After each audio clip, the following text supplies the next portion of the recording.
Gold, trusted gold buyers. మీరు తాకట్టు పెట్టిన బంగారాన్ని విడిపించి ఈ రోజు ఉన్న మార్కెట్ ధరకు. అంటే మహేష్ బాబు గారి ట్రస్ట్ ప్రస్తావన వచ్చింది కాబట్టి నేను కాస్త అతడు నుంచి కాస్త డీవియేట్ అయ్యి ఒక చిన్న క్వశ్చన్ అడుగుతున్నాను సార్. కృష్ణ గారిని మీరు చూశారు, చాలా సందర్భాల్లో ఇండస్ట్రీ మొత్తం ఉంటుంది, చాలా సందర్భాల్లో మీరే చెప్పారు ఇండస్ట్రీలో దేవుడు అంటే మనిషి ఎవరైనా ఉన్నారంటే కృష్ణ గారు అని చెప్పేసి. ఆయన కడుపును పుట్టిన బిడ్డ ఈరోజు 4,000 మంది పిల్లలకి హార్ట్ ఆపరేషన్ చేయించారు, కొన్ని గ్రామాలను దత్తత తీసుకుంటున్నారు. అంటే ఒక మనిషి ఋషి అయితే ఎలా మారిపోతాడో అలాంటి మైండ్ సెట్తో ముందుకెళ్ళిపోతున్నారు. మీలాంటి పెద్దలందరూ ఎలాగో సపోర్ట్ చేయడానికి బ్యాక్ బోన్గా ఉంటూనే ఉన్నారు. సో మహేష్ బాబు గారి ప్రస్థానం అంటే అతడు సినిమా చేసినప్పుడు ఒక యంగ్స్టర్ని చూసుంటారు మీరు, ఈరోజు ఆయన జర్నీ శిఖరాగ్రంలో ఉంది. సో అలా ఆ మహేష్ బాబుని ఈ మహేష్ బాబుని చూస్తుంటే మీకు ఏమనిపిస్తుంది సార్? యాక్చువల్గా కృష్ణ గారు నేను క్లాస్ ప్రొఫెసర్, మీరు కూడా ప్రస్తావించారు, మీ ఏలూరు కాలేజీలో క్లాస్ సార్. ప్రొఫెసర్. అప్పుడు ఇద్దరు కూడా కొంచెం అంటే కామ్గా క్వైట్గా ఉండేవాళ్ళందరూ ముందు బెంచ్లో కూర్చోబెట్టి అల్లరి బెంచ్లో వెనక కూర్చోండి.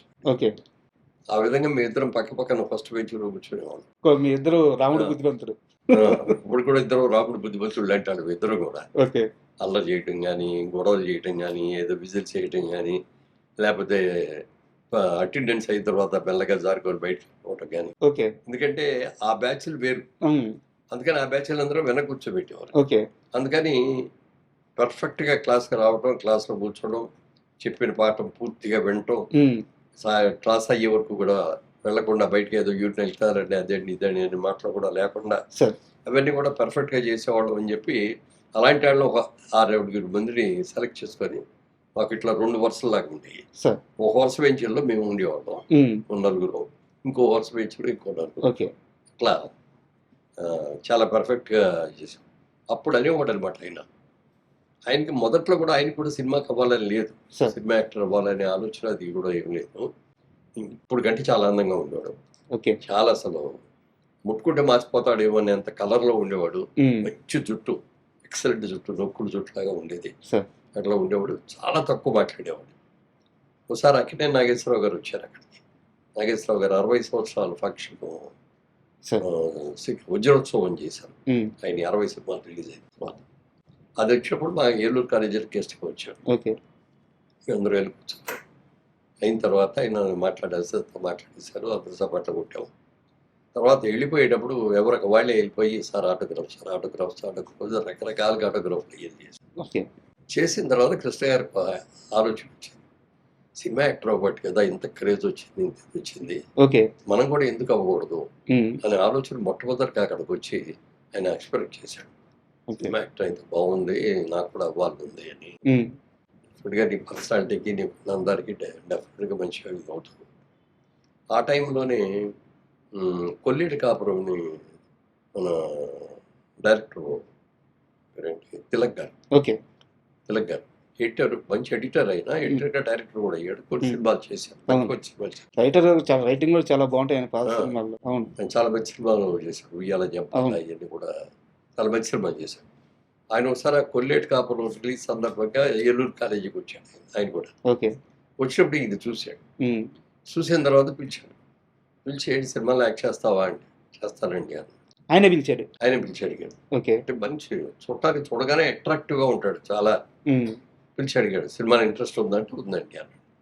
సరే అయితే ఇప్పుడు నా సినిమా అయిపోయింది, మళ్ళీ కొత్త సినిమా మొదలు పెట్టడానికి టైం పడుతుంది, నువ్వు ఇప్పుడు ఫైనల్ ఇయర్లో ఉన్నావు కదా, నువ్వు చదువు పూర్తి చేసుకొని నువ్వు నాకు ఫోన్ చేయని నెంబర్ అయ్యని ఇచ్చాను. ఇచ్చే ఈయన తర్వాత చేశాడు, వచ్చేయమన్నాడు ఆయన.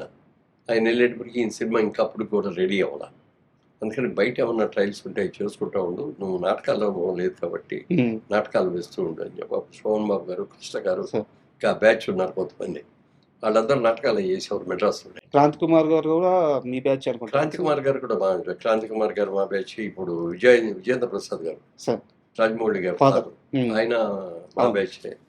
తర్వాత ముఖర్జీ గారు అని ఒక ఆయన ప్రొడ్యూసర్, సమత ఆర్ట్స్ ఆయన, చటర్జీ గారు, వీళ్ళందరూ కూడా మా కాలేజీ వాళ్ళు.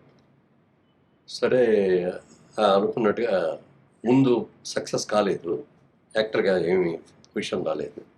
పెళ్లి చేసుకొని ఇంటికి వచ్చేసిన తర్వాత ఆదిల్ సుబ్బారావు గారు పేపర్లో అడ్వర్టైజ్మెంట్ ఇచ్చాడు, కొత్త వాళ్ళు పెట్టి సినిమా తీస్తాను, ఇంట్రెస్ట్ ఉన్న వాళ్ళు బాగున్నాడు అప్లై చేసుకుంటే, అప్పుడు ఈయన అప్లై చేశాను. దానికి ఇంటర్వ్యూకి పిలిచారు, చూసారు, సెలెక్ట్ చేశారు. పేరు మనసు అలా యాక్టర్ అయ్యాడు. నేను బాగా ఆయన ఏదైనా రిలీజ్కి వస్తే విజయవాడ వస్తే ఫోన్ చేసేవారు, నేను వెళ్ళి కలుస్తూ ఉండేవాడిని. సార్ తర్వాత మా బిజినెస్ కోసం నేను కోయంబత్తూరు వెళ్ళాల్సి వస్తూ ఉండేది. కోయంబత్తూరు తిరిగి వచ్చినప్పుడు మెడ్రాస్లో ఒక రోజు ఆగిపోయి నేను కృష్ణ గారిని కలుసుకొని అక్కడ ఆయన ఆ రోజంతా గడిపి ఆ రోజు రాత్రి మెయిల్కి వెళ్ళి అలా చాలా మంచి సినిమాలు వస్తున్నాయి, ఇది వస్తాయని అన్నీ చెప్పేవాడు, డెవలప్మెంట్ అయ్యేది. సార్ అలాంటి వ్యక్తి స్వయం శక్తితో వచ్చాడు. వెనక వాళ్ళ బ్యాక్గ్రౌండ్ ఎవరు ఉండి చేసింది ఇది కాకుండా స్వయం శక్తితో వచ్చాడు. ఆ గుండుగేర్ సినిమాతోటి ఒకసారి 116 తోటి అసలు ఎక్కడికి వెళ్ళిపోయాడు. ఇంకా అన్ని ప్రయోగాలు ఆ కదా. సినిమా రిలీజ్ అయిన తర్వాత ఒక్కసారిగా 15 సినిమాలు 18 వచ్చింది. ఉమ్, అక్కడి నుంచి అంత చేశాడు. ఇవన్నీ ఇప్పుడు మహేష్ బాబుకి వచ్చేటప్పటికి కృష్ణ గారి అబ్బాయి బిగినింగ్ కూడా అంతా కృష్ణ గారి ఆ అబ్బాయి లెగసీ అయితే ఉంది. ఆ? ఆ లెగసీ అయితే ఉంది. లెగసీ ఉంది కదా, అది ఒకటి బాగా హెల్ప్ చేసింది. ఉమ్, తర్వాత ఇతనికి బాగా ఇంట్రెస్ట్ అని చెప్పి యంగ్ హీరో చిన్నప్పటి నుంచి కూడా క్యారెక్టర్ అవును చేశాడు. మేము ముగ్గురు కలిపి ఒక సినిమా కూడా చేసాం, సినిమా పేరు గుర్తులేదు నాకు. సార్. బ్రదర్స్ లాగా చేసాం. ఓకే. అందులో కూడా ఫైట్స్ గీట్స్ ఇవన్నీ కూడా చేశాం. ఉమ్, అప్పుడు అనుకున్నాం మహేష్ బాబు కూడా చాలా పెద్ద యాక్టర్ అయిపోతాడు, కృష్ణ గారు లాగా పెద్ద యాక్టర్ అవుతాడు ఉమ్. అని ఊహించాం. అందుకంటే కూడా ఎక్కువగా పెద్ద actor. కృష్ణ గారు అనేవారు సార్ ఆ టైంలో. కృష్ణ గారి బాగా కాన్ఫిడెన్స్, ఓకే. మంచి యాక్టర్ అవుతాడు వీడు. ఉమ్, అంటే రమేష్ ముందయ్యాడు, ఉమ్, అవును రమేష్ అయ్యాడు కూడా ఇంకా చిన్నాడు.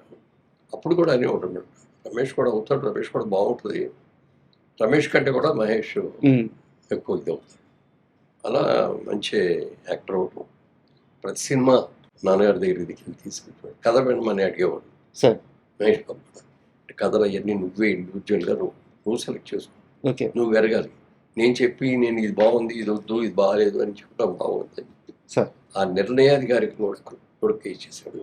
అతను అలాగే మంచి సెలెక్ట్ చేసుకోవడం, మంచి బ్యానర్లు సెలెక్ట్ చేసుకోవడం, అలాగే మంచి డైరెక్టర్ని చేసుకోవడం, అవన్నీ కూడా చేసి సక్సెస్ అయ్యాడు.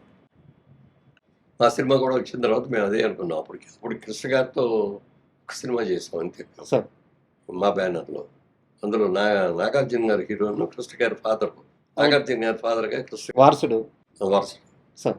ఆ వారసుడు అడిగితే ముందు నేను చేయనయ్యా ఆ క్యారెక్టర్ అది అన్నాడు. అని మళ్ళీ కొద్ది రోజులు అయిన తర్వాత మళ్ళీ ఆయనే ఫోన్ చేసి సరే ఒకసారి కథ వచ్చి చెప్పమనంటే అది హిందీ సినిమా, అది హిందీ సినిమా రీమేక్. అది ముందు హిందీ పిక్చర్ చూడండి సార్ అన్నాం. హిందీ పిక్చర్ చూసి అరేంజ్ చేసాం. అది చూసేసి బాగుంది, క్యారెక్టర్ బాగుంది, చేస్తున్నాలే ఓ, అలా చేశాను. ఈ మహేష్ బాబుని కూడా మరి నేను అంటే ఇద్దరు యాక్టర్గా ఉన్నప్పుడు కొన్ని సినిమాలు కలిసి చేయడం కానీ, లేకపోతే కృష్ణ గారి అబ్బాయి కానీ కృష్ణ గారి ఫ్రెండ్ కానీ మొత్తం మీద మేము డేట్లు అడగగానే వెంటనే ఇచ్చాను. ఓకే. అన్నీ సక్సెస్ఫుల్గా జరిగినాయి, అందరూ హ్యాపీగా ఉన్నాం. ఈ సినిమాని ఇవాళ యంగర్ జనరేషన్కి చూపించారు. అప్పుడు చూసిన వాళ్ళు అందరూ బాగానే చూశారు. యంగర్ జనరేషన్ 20 ఏళ్లలో వచ్చిన పెరిగిన జనరేషన్ అంతా అందరూ సినిమా చూశారు. సార్. టీవీలో అందరూ సినిమా చూశారు, లేకపోతే ఏదో యువతకి అన్ని రకాల అతడు సినిమా చూడని ఇల్లు 2 తెలుగు రాష్ట్రాల్లో లేదంట. లేదు. అది నిజంగా నిజం. ఎందుకంటే సినిమా ఇక్కడే కాదు, సార్. ఈవెన్ అదర్ కంట్రీస్కి వెళ్తే ఎక్కడికి వెళ్ళినా మీ సినిమా అర్థంగా ఉందండి. ఆ యంగర్ జనరేషన్, అక్కడున్న యంగర్ జనరేషన్కి మురళీమోహన్ పెద్ద యాక్టరు, బోల్డ్ సినిమాల్లో చేశారు ఇది అని చెప్తే వాళ్ళకి ఏం అర్థమయ్యేది కాదు. సార్. అతడి సినిమా చూసాక సినిమా తీసింది ఈయనే అనగానే ఒక్కసారి అవునా అని వచ్చి ఇది ఒక గుర్తింపు అయిపోయింది. ఇది గుర్తింపు అయ్యింది. యాక్చువల్గా నేను అందులో యాక్ట్ చేయను, సార్. నాకు ఏం క్యారెక్టర్ కూడా లేదు, నేను చేయలేదు. అందుకని మా సినిమాల్లో తీసిన సినిమాల్లో నేను ఉండాలి కంపల్సరీగా, ఉమ్, లేకపోతే నా వేషం బాగుంటేనే సబ్జెక్ట్ సెలెక్ట్ చేసుకోవాలనేది మేము ఎప్పుడు పెట్టుకోలేదు. సార్. సినిమా బాగుండాలి, సినిమా సక్సెస్ అవ్వాలి, అందులో క్యారెక్టర్ ఎలాంటిదైనా సరే అలా చేసుకుంటూ వచ్చాను. మళ్ళీ